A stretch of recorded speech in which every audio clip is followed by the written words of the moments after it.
300-an ya. Ya mungkin yang lainnya kan karena kita mencari anggota tuh tidak semudah kamu ya ikut-ikut, enggak. Kita harus ada syarat ketentuan yang berlaku untuk menjadi anggota kita.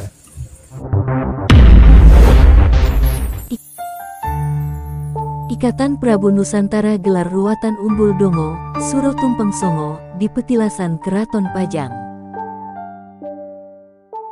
Menggelar acara ruatan Umbul Dongo bertajuk Suro Tumpeng Songo, Senin malam tanggal 21 Juli tahun 2025 atau malam Selasa Kliwon, pukul 20 waktu Indonesia Barat di Petilasan Keraton Pajang, Surakarta.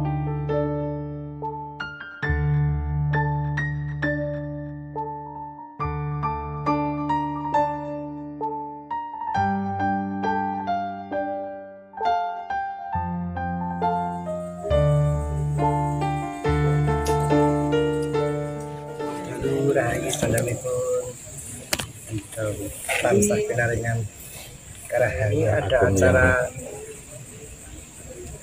Umbul Dongo tutup Suro Tumpeng Songo saking keluarga besar IPN, Ikatan Prabu Nusantara. Songo itu adalah 9, itu adalah suatu angka yang sempurna ya. Jadi kita wujudkan dalam tumpeng itu permohonan diri kepada Tuhan agar semua keinginan kita terwujud, meskipun Tuhan sendiri pasti menyeleksi mana yang mau bisa dikabulkan, mana yang tidak, mana yang belum, mana yang nanti, mana yang sekarang. Ya, harapan kami untuk acara ini kita lebih mengedepankan budaya, terutama ya. Budaya secara umum, budaya Nusantara itu banyak sekali ya. Kita bicara tentang ini, mungkin acara Umbul Dongo Tumpeng Songo tutup Suran ini semakin dilestarikan ke depannya. Harapannya adalah orang-orang yang zaman dulu sampai sekarang itu harus tahu budaya-budaya yang kita miliki sebagai warga negara Indonesia Nusantara ini, dan supaya anak cucu kita kelak bisa mengetahui. Jadi kita itu sangat-sangat kaya warisan budaya leluhur kita. Salah satunya adalah budaya seperti ini. Dan di sisi lain kita dari IPN sendiri itu kan untuk secara umum kan banyak manfaatnya. Di Ikatan Prabu Nusantara terdiri praktisi-praktisi dan budaya-budaya 300-an ya. Ya mungkin yang lainnya kan karena kita mencari anggota itu tidak semudah kamu ya ikut-ikut, enggak. Kita harus ada syarat ketentuan yang berlaku untuk menjadi anggota kita. Meskipun sedikit tapi kita bisa maksimal di dalam menyengkuyung IPN itu sendiri. Bukan hanya sekedar angka ikut, numpang lewat. Banyak sekali yang seperti itu. Kita tidak mau seperti itu, tapi yang punya rasa besar tanggung jawabnya ketika dia masuk di Ikatan Prabu Nusantara itu. Jadi begini, secara umum orang melihat atau mendengar kata gendam itu sangat ngeri ya. Ya kita tidak memungkiri karena kebanyakan gendam itu orang tahunya itu secara umum untuk hal yang kejahatan, baik untuk menipu lah, pasti tahu sendiri kan yang orang korban kena gendam kayak gitu. Tetapi di sini kita harus mengasih tahu sama mereka atau bersosialisasi tentang gendam, bahwa gendam ini sangat besar sekali manfaatnya, sangat banyak sekali manfaatnya. Dan untuk kejahatan itu hanya mungkin 3%-nya saja. Karena ibarat gendam itu ibaratnya itu suatu benda senjata. Nah, bagaimana senjata itu yang menggunakannya? Jika senjata itu yang menggunakannya orangnya itu berperilaku tidak baik atau negatif, pasti juga seperti yang pernah mereka dengar, yang tidak baik, penipuan dan sebagainya. Tetapi di balik itu sangat luar biasa manfaat gendam sendiri. Salah satunya adalah untuk pengobatan baik penyakit medis dan non medis, karena gendam tidak bisa dipikir dengan logika, makanya energi. Tapi banyak ya untuk masyarakat yang belum paham tentang gendam itu sebenarnya seperti apa gitu. Iya, makanya tadi saya jelaskan, orang awam tahunya gendam untuk kejahatan, ya betul, takut ilmu hitam. Tapi di balik itu manfaat gendam sangat luar biasa besar.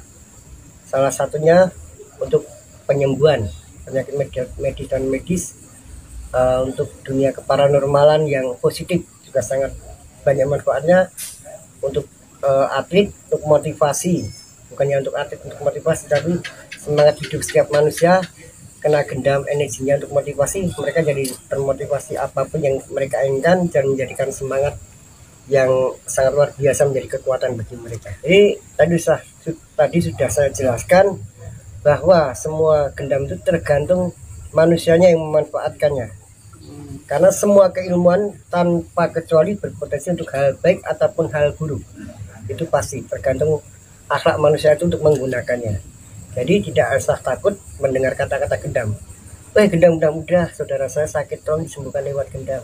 Udah, saudara saya ini kok patah semangat dalam menjalani kehidupan atau apa, udah lewat gendam positif.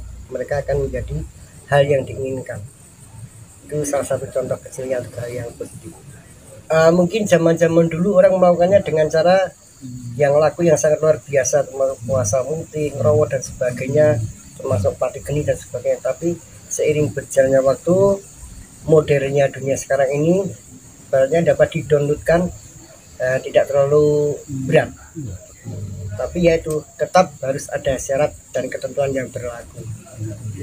Jika itu sangat minat pasti cepat mempelajari, tapi jika dia hanya cuma ikut-ikutan, saya jamin nggak bisa. Nah, kalau contoh untuk pelaku-pelaku kejahatan gendam itu, mereka berarti sebelumnya juga mempelajari dengan serius ya untuk menipu itu, maksudnya itu belum tentu. Maksudnya belum tentu. Orang kadang ditipu secara halus, mereka malu untuk dikatakan bodoh karena mudah ditipu. Dia dengan alasan, wah saya kena gendam. Nah seperti itu.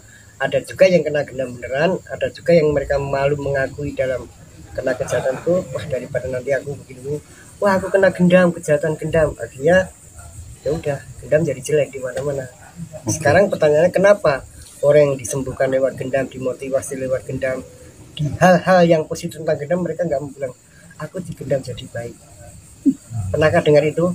Belum. Di sini saya dan rekan-rekan yang asli real gendam, bukan gendam yang lain, bukan gendam palsu, real of gendam, yaitu gendam Aji Saka yang saya tekuni, akan merevolusikan, mensosialisasikan bahwa gendam itu sangat luar biasa manfaatnya, terutama untuk positif.